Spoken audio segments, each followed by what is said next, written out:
எல்லாருக்கும் வணக்கம். நான் டாக்டர் பிந்தியா, அன்பு மருத்துவமனை கருத்தத்தல் மையம் பழனி. நம்ம இன்றைக்கி செமனலிசிஸ்ன்ற ஒரு இம்பார்ட்டண்ட் டெஸ்ட்டோட தெளிவான விளக்கத்தை பற்றி தான் பார்க்க போகிறோம். இந்த செமனலிசிஸ் ஏன் ஒரு இம்பார்ட்டண்ட் டெஸ்ட்? இப்போ நம்ம குழந்தையின்மைக்கான காரணங்கள்னு நம்ம எடுத்துக்கிட்டோம்னா அதில் 50% காரணங்கள் பெண்கள்கிட்ட இருக்குது. அதை நம்ம கண்டுபிடிக்கிறதுக்கு நிறைய டெஸ்ட்ஸ் இருக்குது. அதெல்லாம் கொஞ்சம் எக்ஸ்பென்சிவான டெஸ்ட்லாம் கூட. ஆனால் மீதி 50% இந்த உயிரணு குறைபாடுகள்னால தான் நடக்கிறது. ஸோ நம்ம இந்த ஒரே ஒரு சிம்பிள் டெஸ்ட் செமனலிசிஸ் மட்டும் பண்ணாலே இந்த மீதி இருக்க 50% காரணங்கள் நம்ம கண்டுபிடிச்சிடலாம். ஸோ கண்டிப்பாக இந்த செமன் அனாலிசிஸ்ன்ற டெஸ்ட் ஒரு முக்கியமான டெஸ்ட். இன்னொன்று பார்த்திங்கன்னா, உங்களுக்கு செமனலிசிஸ் நார்மலாக இருக்குது, உங்கள் செக்ஷுவல் ஹெல்த் நார்மலாக இருக்குன்னா 90% ஆஃப் த டைம், சொல்லப்போனால் மோர் தென் 90% ஆஃப் த டைம் உங்களுக்கு வேறு எந்த டெஸ்ட்டுமே தேவைப்படாது. உங்கள் ரீப்ரொடக்டிவ் ஹெல்த் நார்மலாக இருக்குதுன்னு தான் அர்த்தம். உங்கள் செமனலிசிஸ் நல்லா இருக்குது, உங்கள் ஒய்ஃபோட ஏஜ் கொஞ்சம் கம்மியாக இருக்குன்னா மோஸ்ட் ஆஃப் த டைம் நம்ம சிம்பிள் ட்ரீட்மெண்ட்ஸ்லேயே நம்ம ப்ரெக்னென்சியை அச்சீவ் பண்ண முடியும். ஸோ செமனலிசிஸ் பற்றி தெளிவாக தெரிஞ்சுக்க வேண்டியது ஃபர்டிலிட்டி ட்ரீட்மெண்ட்ஸ் அண்டர்கோ பண்ணுறவங்களுக்கு ரொம்பவே முக்கியமான ஒன்று.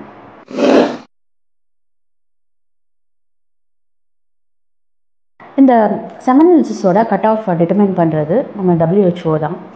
WHO என்ன பண்ணுவாங்கன்னா, ஒன்ஸ் இன் 10 years நம்ம வேர்ல்டில் இருக்க 5 காண்டினென்ட்ஸில் இருக்க முக்கியமான கண்ட்ரிஸ் சூஸ் பண்ணி அதில் இருக்க ஒரு thousands ஆஃப் ஃபர்டைல் மென்னோட செமன் சாம்பிளை ஒரு ஸ்டாண்டர்ட் லேபில் அனலைஸ் பண்ணி அதோட ஆவரேஜ் வேல்யூஸ் தான் நம்மளுக்கு கட் ஆஃபாக கொடுப்பாங்க.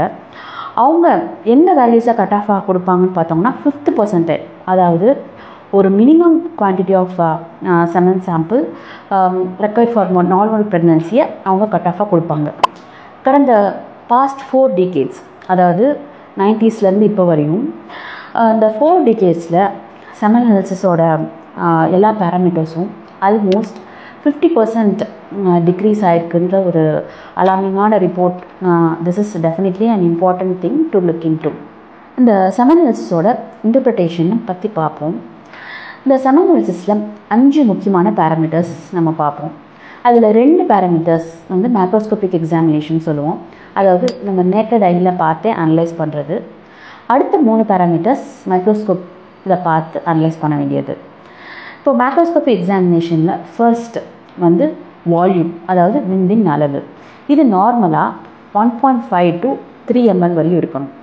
இப்போது சில பேர்த்துக்கு டயபெட்டிஸ் இருக்குது, இல்லை அந்த விந்து வர பாதையில் ஏதாச்சும் அப்ஸ்ட்ரக்ஷன் இருக்குது, இல்லை ரெட்ரோகிரேட் எஜாகுலேஷன் இருக்குன்னா அப்போது அந்த விந்தின் அளவு 1.5 ml விட கொஞ்சம் கம்மியாக இருக்கும். அடுத்து லிக்விஃபேக்ஷன் டைம். நார்மலாக இந்த செமன் சாம்பிள் ரிலீஸ் ஆகும்போது அது ஒரு ஜெல் ஃபார்மில் இருக்கும். அது ஒரு 1/2 hour to 45 minutes அது லிக்விட் ஃபார்மில் மாறும். இது ஒரு முக்கியமான ஸ்டெப். ஏன்னா இந்த லிக்விட் ஃபார்மில் மாறினா தான் அந்த ஸ்பெர்ம்ஸ் எல்லாம் மீண்டும் தன்மையை பெறும்.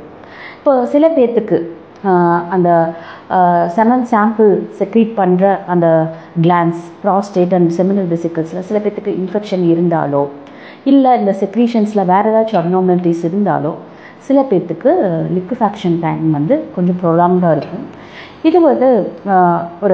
இது ஒரு சிம்பிள் காரணம் குழந்தையின்மைக்கு. அடுத்து நம்ம மைக்ரோஸ்கோபிக் எக்ஸாமினேஷன் வந்தோன்னா, மைக்ரோஸ்கோபிக் எக்ஸாமினேஷனில் நம்ம 3 பேராமீட்டர்ஸ் பார்ப்போம். ஒன்று கவுண்ட். இது மில்லியன்ஸில், யூஎஸ் ஸ்டாண்டர்ட்ஸில் இருக்கனால இது மில்லியன்ஸில் கொடுத்துருப்பாங்க. இதில் அட்லீஸ்ட் 15 million ஸ்பெர்ம்ஸ் ஆச்சு தேவை. நார்மலாக எல்லாத்துக்கும் 30 to 40 million ஸ்பெர்ம்ஸ் இருக்கும்.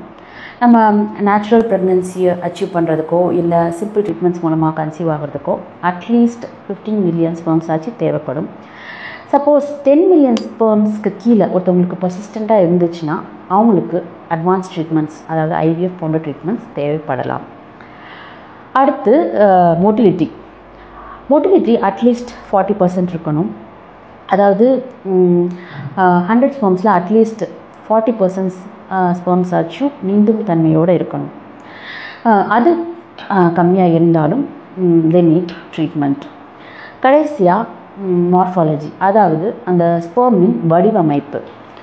அது யூஸ்வலாக ஒரு ஃபர்டைல் மென்னுக்கே ஆல்மோஸ்ட் 95% ஆஃப் த ஸ்பெர்ம்ஸ் அப்நார்மலாக தான் இருக்கும்.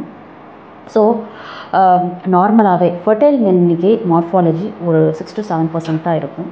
ஸோ அட்லீஸ்ட் 4% இருந்தாவே அது வந்து போதுமானது. இந்த செமன் டெஸ்ட்டை எப்போ செய்யணும், எங்கே செய்யணுன்றதை பார்ப்போம். ஃபஸ்ட்டு எல்லோரும் தெரிஞ்சுக்க வருது, செமன் டெஸ்ட்ன்றது வந்து ஒரு ஆப்ஜெக்டிவ் டெஸ்ட் கிடையாது, இட்ஸ் எ சப்ஜெக்டிவ் டெஸ்ட். அதாவது நம்ம ஹீமோக்ளோபின் சுகர்ஸ் மாதிரி மிஷின்ஸில் ரன் பண்ணுற டெஸ்ட் கிடையாது. யார் பார்க்குறாங்களோ அதை பொறுத்து அந்த அனலைசிஸோட ரிசல்ட்ஸ் மாறுபடும். இது so it's better to do it in a fertility centre. ஏன்னா ஃபெர்டிலிட்டி சென்டர்ஸில் மேக்லஸ் சாம்பர்ன்ற ஒரு ஸ்பெஷல் டிவைஸ் இருக்கும். இது செமன் சாம்பிளை அனலைஸ் பண்ணுறதுக்குமே இருக்கிற ஒரு இது.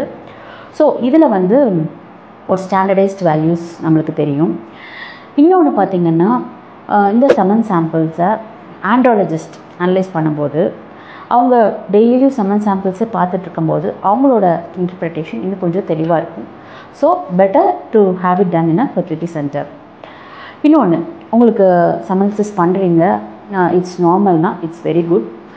அது அப்நார்மலாக இருந்துச்சுன்னா டெஃபினெட்லி ஒரு 1 or 2 weeks கழித்து அதை ரிப்பீட் பண்ணி பார்த்துக்கிறது நல்லது. நம்ம எல்லா பேத்துக்குமே தெரியும் ஃபெர்டிலிட்டி இஸ் டிக்ரீஸிங்னு. அதனால தான் நிறைய ஃபெர்டிலிட்டி சென்டர்ஸ் வருது. அது டாக்குமெண்டடாக ப்ரூவ் ஆகிருக்கிறது இந்த மேல் ஃபெர்டிலிட்டி தான்.